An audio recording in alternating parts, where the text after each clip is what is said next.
Hi, Sarah. I'm really excited about our Zoom tomorrow to meet the parents. Can you let me know what we're going to talk about so I'm prepared?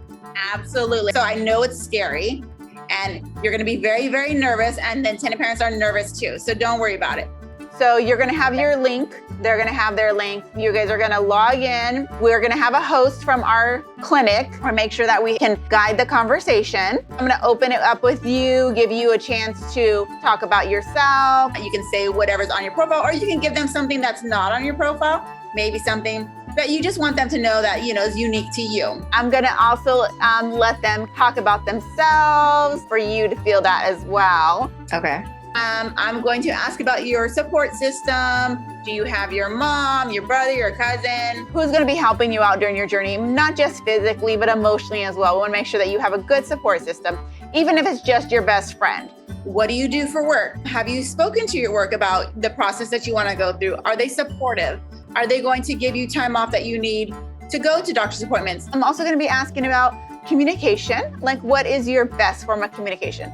Do you like text messages, video calls, FaceTime, emails? And I'm also going to ask the intended parents that as well. So we want to be on a good compromise. So even if you're like, I love FaceTime, but they're like, I like text messages. And you're like, okay, text messages are great. Then we've come to a compromise and we are both on the same page. I'll also ask you, what does your timeline look like? Are you ready to start tomorrow? Do you need 2 months, 2 years? Where are you? What does this journey look like for you? Like, what do you see happening during your journey with your intended parents, as well as after the journey? Do you want visits from your intended parents? Do you want them to go to the appointments with you? Would you rather, just check in with them after your appointments? Do you want updates after the journey? Do you want to get pictures? You can go into the saying, I want updates and I want to keep in touch, but maybe that doesn't work out best for both of you at the end. So it's just an idea, just to kind of get where you guys are at in your mind frame of what you were thinking about for this journey. I'm gonna also be asking about your OB. Do you have an OB in mind? Maybe you had an OB that delivered all 16 of your previous kids and you want to stay with that OB. Then, of course, not really 16. What hospital did you deliver at? Are you okay to call the parents during your appointments? Or if they want to come to your appointments, if you're open, you can be like, I don't have a doctor yet, but we'll help you find one if that's the case, if you need help with that. We'll also be asking about the hospital, the delivery.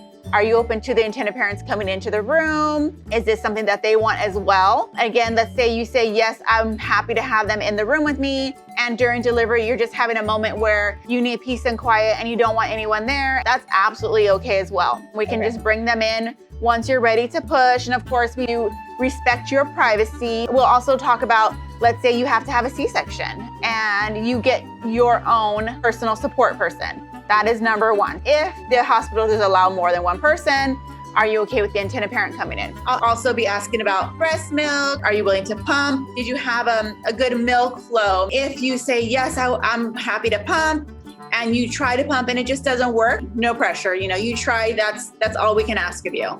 I'll also be asking about your COVID vaccination status. And if you're not, what precautions are you going to be taking during the pregnancy? If you are, do you have a booster? Will you need a booster during pregnancy? And we'll also be asking about termination, which I know is not a subject anybody wants to talk about. The chances of it happening are very rare, but we want to make sure that we're both on the same page. I will also ask the intended parents if there's anything special or that they would like you to do or not do. I've had intended parents that have wanted the surrogate to sing to the baby every day. We just want to make sure that you're comfortable with whatever request they make. Okay. That is pretty much what we cover. This is a happy day. We're going to be all happy joy. And then afterwards, I like to give each side a few days to talk things over. If you guys both decide to work together, then we would start the next steps, which would be where you do your blood work, make sure everything looks good. That takes about 10 days. If everything comes back and everything's great, we'd move on to the psych. So we're looking roughly at about 3 weeks from the time that you have a match